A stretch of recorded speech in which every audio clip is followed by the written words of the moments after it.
আমাদের কালো হাত ভেঙে দাও, ঘুরে দাও।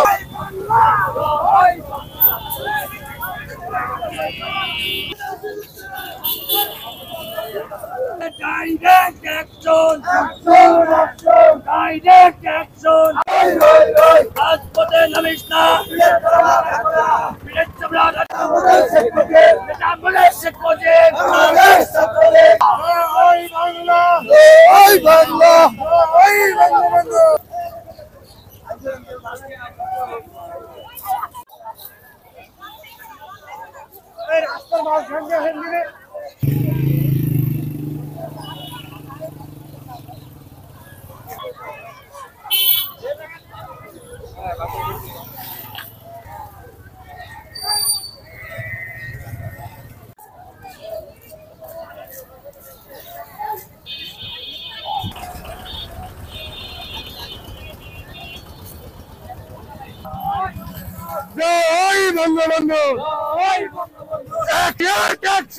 আমাদের বিরুদ্ধে কালো আন্দোলন, কালো হাত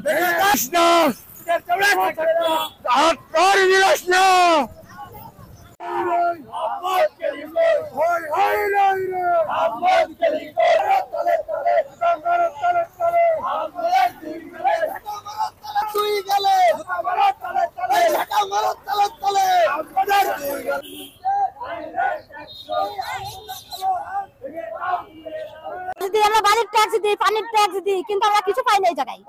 না, আমাদের পানির লাইন দেয় না, আমাদের পায়খানা দেয় না, আমাদের কোনোদিন একটা চালের স্লিপ দেয় না, আমাদের মেয়র দেয় কি কোনো কালীন কার্ড দেয় না, আমাদের কালীন দিয়েছে মাটন নাই, আমাদের মাটন নাই তো একদিন থাকে 3 দিন থাকে না। 15,000 10,000 টাকা চাই পায়খানা জন্য, পানির লাইন দেয় না, স্লিপ দেয় না, কোনো জিনিস আসলে সহযোগিতা করে না, কোনো আপাত বিপদে লাগে না। এই সমস্যা আমাদের। আর কারেন্ট নেই, তারপরে বিদ্যুৎ মনে করেন মাঠের লাইনে চলে, আমরা কতবার গেছি সবাই গেছি, হ্যাঁ, কিন্তু আমাদের হয়নি। আপনারা দেখেছেন কিভাবে মানুষ উৎসাহ নিয়ে এই রাজপথে নেমেছে। আমরা চাই এই আহমদ আলীর গাংনী পৌরসভা থেকে বিদায় হোক। বিগত দিনে তার বিরুদ্ধে যেই কথা বলেছে তাকে হামলা মামলা দিয়ে তিনি জেলে পাঠিয়েছেন। উচ্চ মহলে স্থানীয় সরকার মন্ত্রণালয়ে জানাতে চাই, দুদককে জানাতে চাই, আপনারা তদন্ত করুন। এই আহমদ আলী একসময় বিড়ি খাওয়া টাকা পেত না, আজ কিভাবে সে 1 কোটি টাকা দামের গাড়ি চড়ে গাংনী ঘরে, আজ কিভাবে সে 5 তলা বাড়িতে সয়, আজ কিভাবে সে 200 গরুর মালিক, আজ কিভাবে সে আলমগীতে 200 বিঘি বিল চাষ করে। আমরা এই প্রতিবাদ জানতে চাই এবং এই অর্থের উচ্চ কোথায় আমরা জানতে চাই।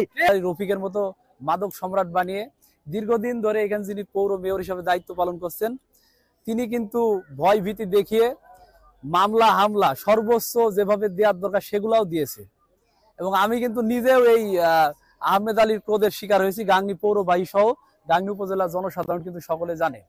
এবং আমাদের ভিতরে যে একটা ভয় ছিল, আহমেদ সম্পর্কে ভয় ছিল, তিনি বলতেন তার পেছনে একটা বড় পাহাড় আছে, বড় নদী আছে, সাগর আছে, বিভিন্ন ভাবে বক্তৃতা করতেন এবং বিভিন্ন মানুষের নাম তিনি বেচা কিনা করে গাংনী পৌর মার্কেট অবৈধভাবে যেভাবে নির্মাণ করছে, এইভাবে অনেক কাজই গাংনী পৌরসভায় কিন্তু করি। তিনি কিন্তু 1 কোটি না 100 কোটি টাকার মালিক কিন্তু অলরেডি তিনি কিন্তু হয়ে গেছে। গাংনীতে যে ড্রেন হয়েছে, পানি সুপ্রিয় পানি খাওয়ার জন্য যে ড্রেন, সেই ড্রেনের পানি আপনারা কেউ খাইতে পারেন? সত্যি কথা যেখানে আছেন পারেন?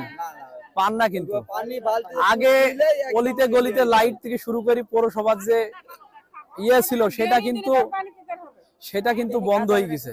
তো যাক, এইখানে নাগরিকরা যে উদ্দেশ্যে এসেছেন তাদের সাথে আমরা একাত্মতা ঘোষণা করছি।